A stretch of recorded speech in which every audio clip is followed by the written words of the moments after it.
Morning, everyone. Today we are going to talk about square roots. We're going to still talk about what it means to be rational, what it means to be irrational, but we're going to tie those into square roots, which are a big part of this first part of Unit 1. So first off, a square root. Square roots, they kind of look like this guy. Right? That's called a radical sign. So you might hear, if this said like square root of 16, someone might say it's radical 16. That's the same thing. You would hear both of those commonly. But yeah, that's square root sign. And square root basically means it's asking the question, what number times itself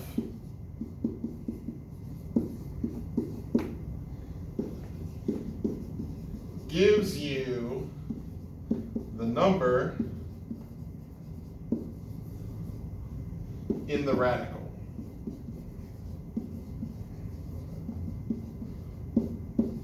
That's what a square root asks. What number times itself gives you the number that's in the radical? So for here, if we look at square root of 16, for example, you might say, oh, I know a number that I can multiply by itself to give me 16. 4. 4 times 4 is 16. So the square root of 16 is 4. But something that's kind of tricky is that square roots, we should probably write this in our notes too. Square roots always have two answers.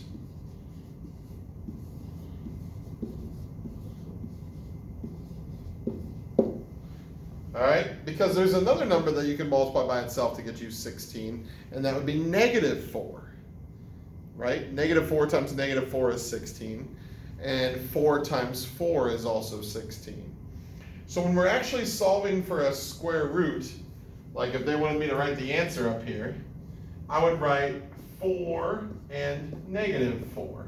Or maybe you could write it with a plus or minus sign. That means positive and negative 4. So if I was just trying to solve a square root, I would just make sure that I write both answers. Now, having said that, there are some times in math when we only want the positive or we only want the negative version of that square root. And so oftentimes you will see something like this. It might say the square root of 64, but it has a negative on the outside. That means, hey, only give me the negative answer for this one. Okay? So that would be negative 8, because negative 8 times negative 8 is 64, right? So if there's a sign on the outside, it means just give that one answer. Also, sometimes, like if we're talking about word problems, for example, and we're saying like, how long would it take to do something, and you have to do a square root, it doesn't make sense to have negative time. That's not a real thing. So that would be another example where I'd only want the positive. Typically, they don't tell you that. They just assume that you know that, like mathematicians typically do. So just realize that if I was asking you about a square root, you probably want to give both answers if you can, unless it states otherwise. Even if it was one of those word problems, I would probably let it go if you gave me the positive and the negative, even though the negative doesn't really make that much sense. Cool. So, that's that about square roots. Hopefully, you guys know how to find them in your calculator. I could probably grab one. On the left side, you're going to have to hit second first, and it's in light blue. There's a button that looks like this, and there's a button that looks like this. You want, if you're doing a square root, you want just the one not with the X. just this one, okay? And you're going to type that in, and then you're going to type the number in. If this is something that you don't know how to do, we can talk about it in office hours later today. You're getting this video on Wednesday, so we can talk about it today, Wednesday in office hours. I'll bring it up and make sure that you guys know how to do if you stop by in office hours. Otherwise, I'm going to assume that you know how to do that. So those are square roots. We're looking for what number times itself is that number, right? And the reason why we're talking about square roots at all is because they have a lot to do with rational numbers and irrational numbers. In fact, square roots are probably the biggest solo group of irrational numbers that exist. When we look at what types of numbers there are that are irrational, a lot of square roots are irrational. So here's the deal. There is one type of square root that is a rational number, and those are called perfect squares. Perfect squares. Perfect squares are numbers that if you take the square root, take the square root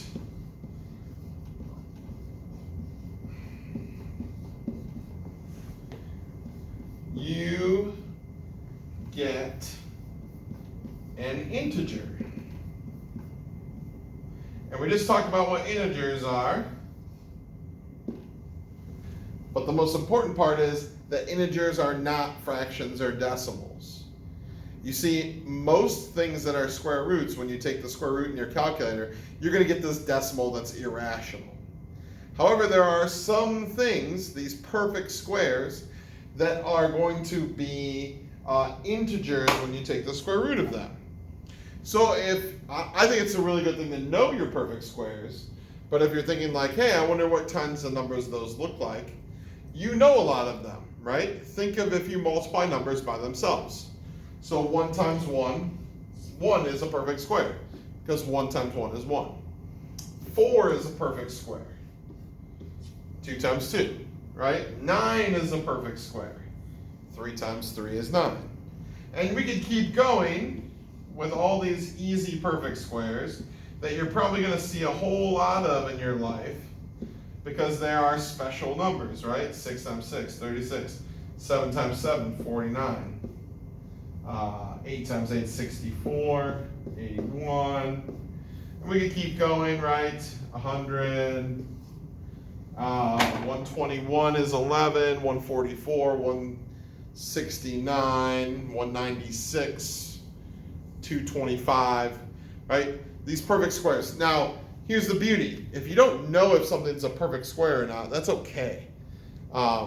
It's not that big a deal because you have your calculator.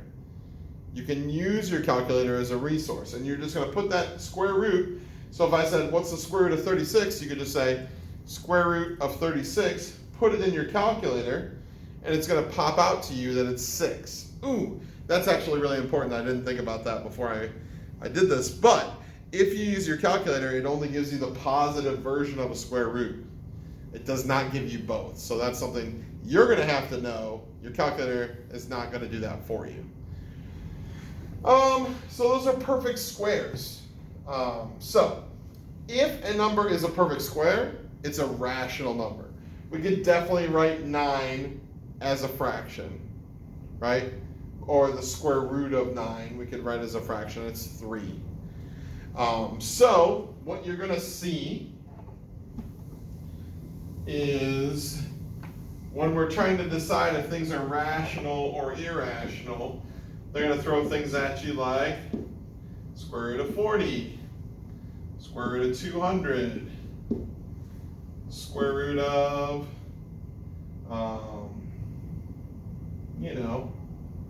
72, and the square root of 40. 400. Sure, that'll work. Okay, and they're going to say, which of these are rational numbers? Well, if I'm thinking about which are rational, really they're asking me which of these numbers by itself is a perfect square. So if I put this number in my calculator and I get a decimal, I know immediately it's an irrational number. Always irrational if it's a decimal. Something I talked about in class too, but not with you guys, is your calculators can't go on forever, obviously. So when you put a number in your calculator like square root of 40 and you hit enter, it's going to fill up that with decimals.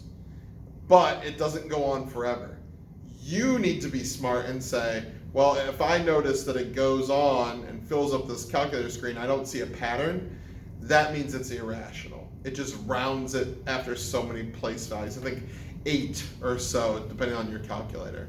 So just be careful. You need to understand that it's not going to just shout at you, I'm irrational. If you don't see a pattern in the 8 digits you have on your calculator screen, that probably means it's irrational. Okay? So if you put these in your calculator, or maybe you can just tell, remember when you're taking the square root, it does not mean divide by 2. Sometimes people do that and it's obviously not what you're supposed to do. So is there a number that times itself gives you 40? Well, no, there's not. Right? There's no number times itself that's 40. What about 200? Is there a number I can do this times this, the same thing, and get 200? Nope, that's irrational. 72. Is 72 a rational number? Is it a perfect square? Nope, no number times itself is 72. What about 400? Can I do the square root of 400? Is it a perfect square? Sure. 20 and negative 20, right? 20 times 20 is 400. So this one is rational.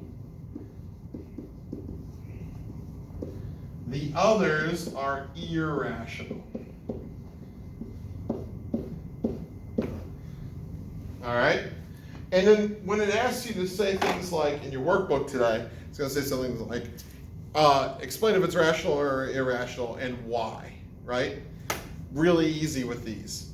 I would say square root of 400, it's a rational number because it's a perfect square. That's all you got to say. You could also say because it equals 20 and 20 over 1 is a fraction. That would work too. But it's really easy to just say, you can use the idea of perfect squares to prove that something's rational. Likewise, if they said, is the square root of 40 rational, explain, I would say no, because it's not a perfect square. All right? Because it's a square root, if it's not a perfect square, that automatically means it's irrational. All right, I think that's all I want to talk about with square roots. Like I said, you guys have the assignment that you can do today. I don't know if I said this or not, but there'll be a video tomorrow. No video Friday. It'll just be practice problems and stuff like that. So not me teaching you, but just trying to do some of the problems that we talked about this week. All right. Hope you guys have a great day.